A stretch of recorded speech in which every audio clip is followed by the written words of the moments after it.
Some people become angry when their best efforts don't result in the anticipated outcome. How do people deal with their anger and disappointment? God punished Cain because he allowed his anger to turn to rage and then to murder. The birth of Adam and Eve's sons was the beginning of the fulfillment of God's directive to them that they be fruitful and multiply. See Genesis chapter 1 verse 22. Some Bible scholars believe that the phrase "and she again bare" suggests that Cain and Abel were twins. The text is not explicit, however, as it is with the birth of later twins.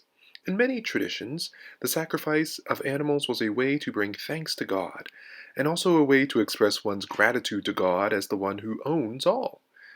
By faith, Abel offered God a better sacrifice than Cain did.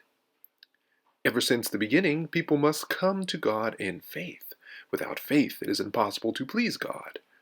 Hebrews 11 verse 6, and faith may be what Cain lacked. And that brings us to our key verse for today, which reads, "And he said, What hast thou done? The voice of thy brother's blood cries unto me from the ground." Genesis chapter 4 verse 10.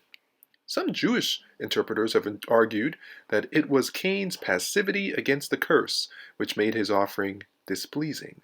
They suggest that by continuing to farm the ground that suffers thorns and weeds from the curse, Cain is dejectedly accepting his fate.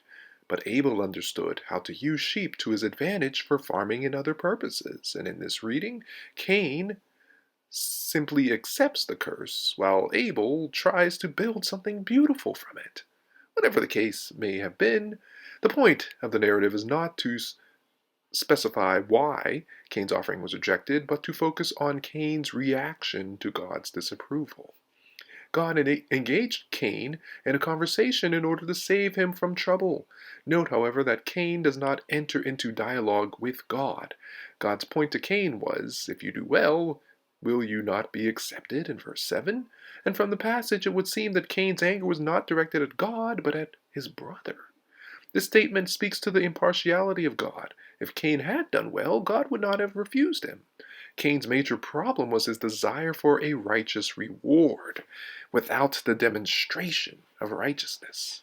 The statement, "And if you do not well, sin lies at your door," is a warning denoting that refusal to listen to God often leads to sinful action.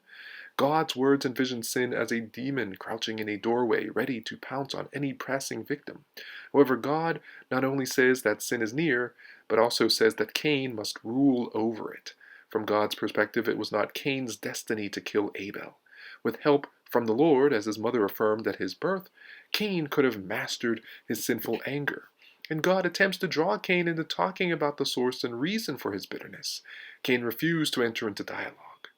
Cain refused to listen to the wisdom of God. When they were in the field, Cain rose up against his brother. Since Cain could not rise to Abel's spiritual level, he seems to believe that the only way to deal with Abel was to kill him. In many discussions, the one asking the questions is in control of the conversation. Cain does not like where God's first question is leading, so he counters with his own question. Am I my brother's keeper? However, God does not take the rhetorical bait. He retains control of the conversation and asks another question, deep and penetrating. What hast thou done? This again echoes the dreadful questioning Adam and Eve endured after their sin. God expected Cain to act differently, and God knew he could act differently. By murdering his brother, Cain had taken away all his remaining sense of human dignity. The word vagabond puts further weight on the curse, as it means to run scared. These words God spoke to Cain show how grievous the sin of murder is in the sight of God. Cain finally gets the message. He enters into dialogue with God. This time he communicates humbly instead of defiantly, as had been characteristic of him. He acknowledges his dependence on the Lord, even after receiving some mercy from God. Cain still must leave the face of the Lord. He must depart from the presence and covenant circle of God. This is ultimately what any sin does. By disregarding the place of God before all creation, or disregarding the place of our neighbors who bear God's image, we shun the proper place of God in our lives. In doing so, we remove ourselves from His divine, holy presence, which is the only place to find true justice or mercy.